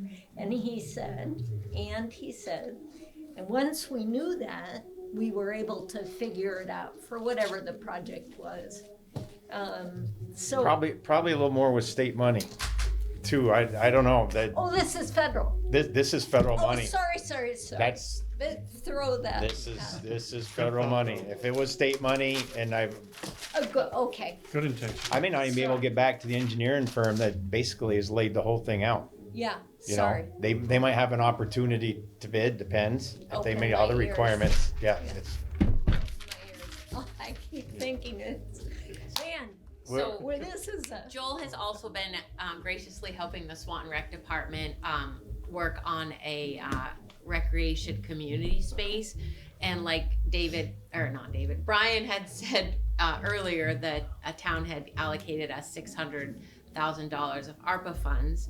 And we're working with an engineer currently to come up with some sort of cost analysis and plan that we'll bring out to the select board and the community. And we have a meeting on Monday evening at the Swanton Rec Department to kind of discuss what Joel has found out from the engineers and our next steps. So our biggest thing is selling it to the community. As we have heard going around this table, as our community is, you know, a lot going on here with minimal amount of space to do it all in. So that's kind of what brought us to we need a facility that will support everybody in our community as a whole. So there's more to come on that. And then To point on that too, because I know a lot of people have asked, Brian and I are meeting with the state tomorrow to discuss the future of the 4th Street property as well. Cool. Oh, the 4th Street property. And some town plan. They're still working on it. They're still working on that. Well, it's on here. So, yeah. So if you can get to a planning meeting when it comes up about the town plan, it's important. They want you there. Just to listen in, give your opinions. They love having people in the room. So I've also recorded the meetings, the Housing and Public Forum one, so that's on Northwest Access YouTube. So if you guys do that and share that, you know, share the videos, and that'll help spread the information as well. awesome. Right, Betsy, important to note that we're still in the rewrite of the town Yeah. plan, and that's why That's when that's when our voices are needed the most, is in this. They've been process. Meeting at least once a month, sometimes twice a month Yeah. basis. Great. And we received a grant, a Good. planning grant, so that allowed the town to hire a consultant to do the plan, who is, I can now say, former Senator Corey Parent. Excellent, excellent. Say former because the term ended yesterday, so he's a former senator, and he runs his own consulting business, so he's working on that. That's great. And doing quite well, so I've been informed. And if you can't make it to a meeting, there underneath the public notices on the Swanton Town website, there's a survey that they put out that they would love everybody to respond to. So if you can't get to a meeting or your neighbors can't get to a meeting, please share the information about the survey. They want everybody to put input in. Yep. Open meeting, as we discussed in the communications.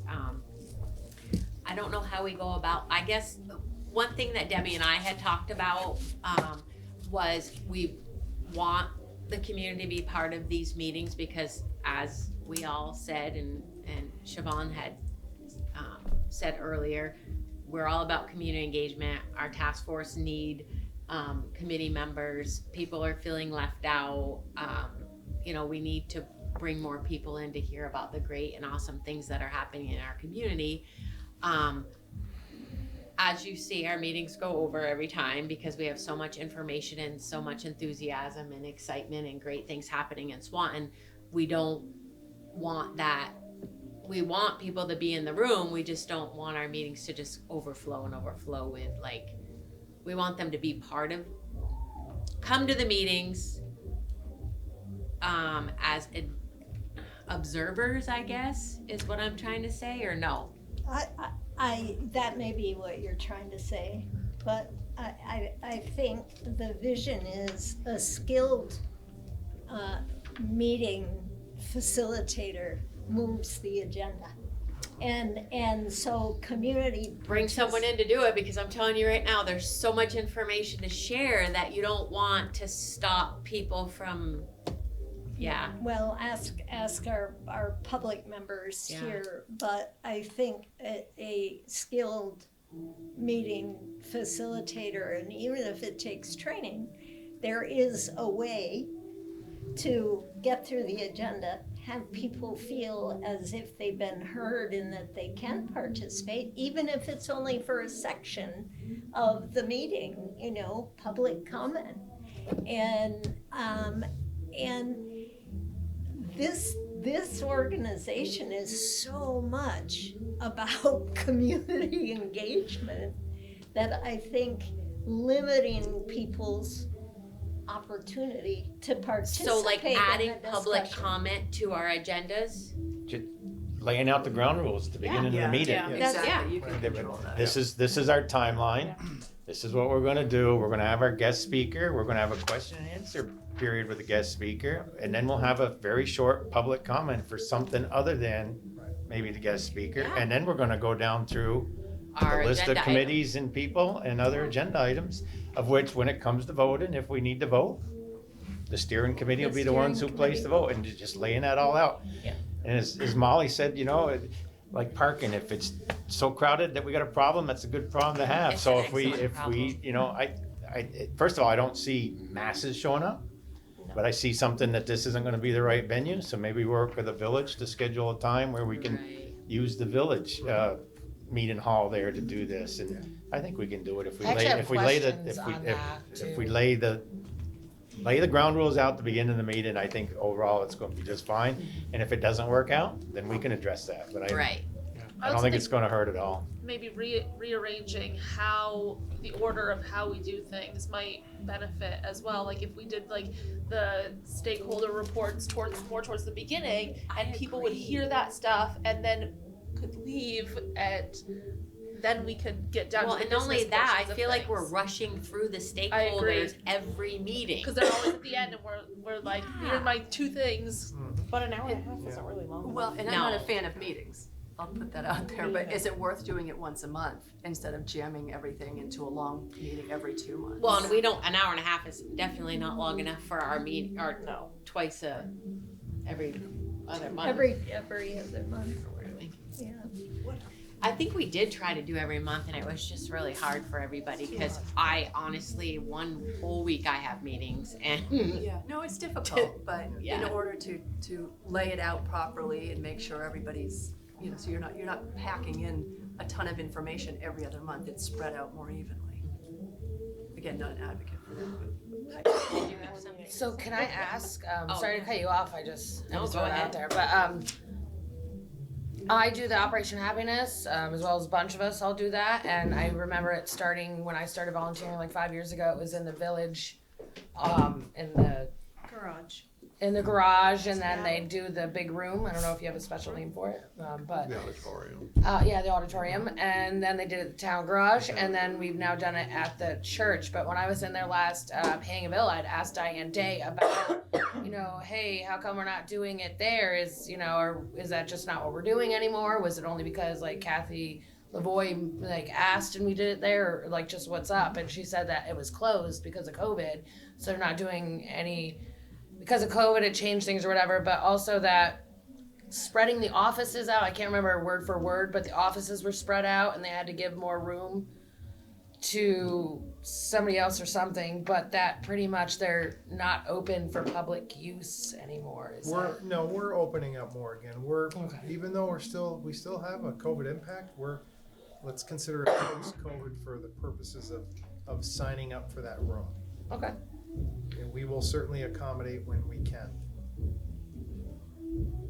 Right, and I think that that's a logistical detail, but I think the basic question is, one, there's nothing in the bylaws that says anything about a closed discussion or a closed meeting.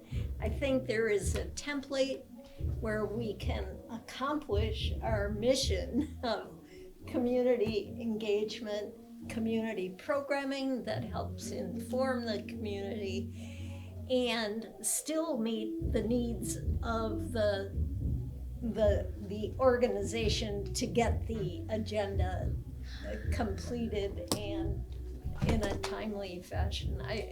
You all do it every couple weeks, or every month, or So I guess every what I other. hear is that there's nothing that says our meetings are not open, so we can, people can come, but we're going to follow a strict It's- agenda and have rules and guidelines like any other Organization. We are an organization and public meeting. So yes, people can come. So And we don't have to vote on it.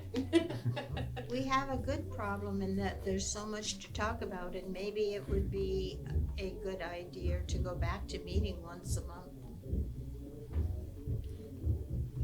One of the things we did early on was to have the public speaker or the invited speaker to come specifically for that purpose, apart from the regular SEP meeting.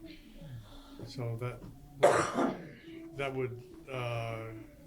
would mean at the regular SEP meeting, we wouldn't have a speaker coming in. So maybe on our March meeting, we can discuss where, like, monthly or what we're doing, because Debbie's not here and I don't want to make that decision without her, because she is What if it actually. was like the speakers were like every other, like some of, like 1 month it's the speaker and discussing that, and then the next month it's just the stakeholders and new business stuff like that, and it kind of alternates. That might take some of the weight out of the meetings and make it more accessible to people. Or can you distribute subcommittee reports before a meeting for review and then just discuss, just have folks We ask used to do questions? that. Yeah, we did, So I think if we work at it, we can do it every other month for an hour and a Yeah. half. right. Yeah. 15 minutes out of a speaker with 15 minutes of a question and answer, and an hour left to do other. I don't know. I think we could do it. Yeah, I think. I don't know. I know some say monthly, but I'm not sure. I could. That's where we want to go yet. I know I don't want to go there. We can always adjust. Yeah. Right. I don't want to go there, to be clear. I think when you talk about capacity I building, agree. and you talk about the administrative responsibilities that who's ever leading the organization has, it's a lot. Once a month is a lot, as we know. One thing that we did through the Arts Council when I was on the board, when you would get to each meeting, there would be somebody that would be handed a clock, and that was the timekeeper. To Perfect, kind of keep you on perfect. agenda. Yeah. With a big Basically, gong. no, you've got 5 minutes Yeah. and the clock is ticking down, and you Yeah. kind of know, hurry it up. Yeah, yeah. What we could do Anyway, is rotate facilitators for training for everybody in here. There we go. Yeah. Well, it's 7:25, so I'm not a very good one. Oh, yes. We can get You a did a buzzer good when your job. time's Did up. a great job. On that note, Oh, wait, I have no, a Molly, question. I have a no question. more, no. Did the executive committee meet before this meeting? No. No. I, Were we supposed to? yes, you were, so that Debbie wouldn't be responsible for the agenda and the minutes and the so forth, that the I thought we had a officers, minute taker. but the officers were to meet 2 weeks before the meeting. Yep. Make sure that it was organized, and then she wasn't responsible for, so Oh. you, Joel, and Siobhan, and Terry when she's in town Oh, I didn't even are know the about that. are the executive committee. So I guess my executive committee didn't do a very good job telling me. You weren't at I know, I Joel- wasn't at the meeting. Oh, you weren't at No, Joel's, no. oh, To award do. thing? No, I'm. So meeting adjourned. Yeah.